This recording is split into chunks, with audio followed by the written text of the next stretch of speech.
redevelop the island with high explosives. And even now we make jokes about the Germans wanting to get their towels on the beaches first. Similar thing, but this time it was with guns and bullets and things like that. But now we love everybody, so we don't do any of that kind of stuff anymore. Well, maybe a bit. But he inspired me to talk about engineering, to talk about aeroplanes, nothing to do with music.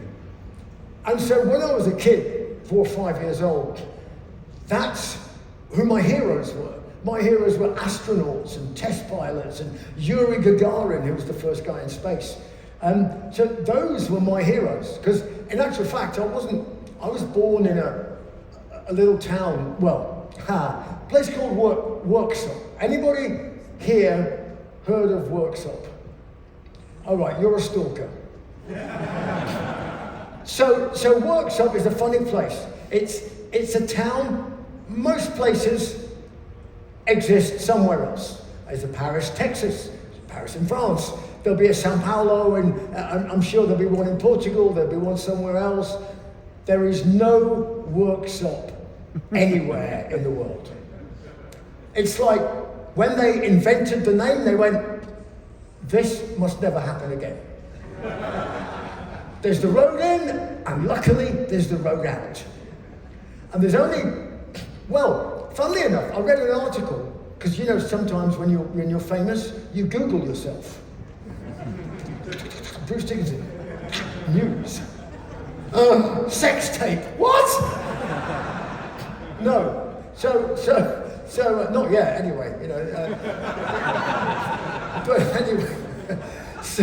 anyway, so I'm Googling, and it says 10 famous people who come from Worksop. I went, 10? So I start, and I'm like, okay, I'm not even number one. Right? So number one, there's a golfer, right? Anybody here like golf? Yeah. I fucking hate golf. Let's just get that straight from the beginning, right? It's a good walk, spoiled, right? But so Lee Westwood, right? The golfer, apparently, he's from Worksop as well. The actor, Donald Pleasance, that's the guy in the Bond film. I expect you to die, Mr. Bond. Right? That's him. He's from Worksop as well. Another fucking weirdo, right? And I go down, and there I am, like number 3 or number 4, and I'm going, I get to number 9, and I turn the page. There is no number 10. They lied. There aren't 10 people famous from Worksop. But I was born there. I was born in my grandfather's house. He was a coal miner, so he had a little miner's house in the estate with all the other coal miners. And I was born. I didn't want to be born. I mean, think about it, right?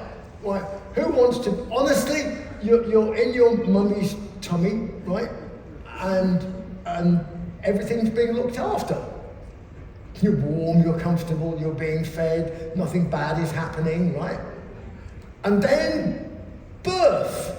Suddenly, boom, boom, boom, boom, boom, boom. Oh, shit, blood, shit, corruption everywhere, screaming, lights, everything. Fuck that. I didn't want to come out. I got my enormous dick, and I wrapped it around my neck. Oh shit, no, sorry, it's my umbilical cord, but hey, fuck it. No, I wrapped it around my neck. There was no fucking way I was going to come out. So what happens? They fucking drag you out. They drag you out, then they chop your dick off, and then they slap you. Welcome to the world. My first struggle with authority. And it ends badly. But anyway, I was born, and my mum and dad, and my mother was very young. She was, I did the maths later. She was young, she was not, she wasn't like Jerry Lee Lewis young. But, yeah. She was maybe a little bit too old for Prince Andrew, or whoever that hell was, that, you know, Jeffrey Epstein. She wasn't old enough for Jeffrey Epstein.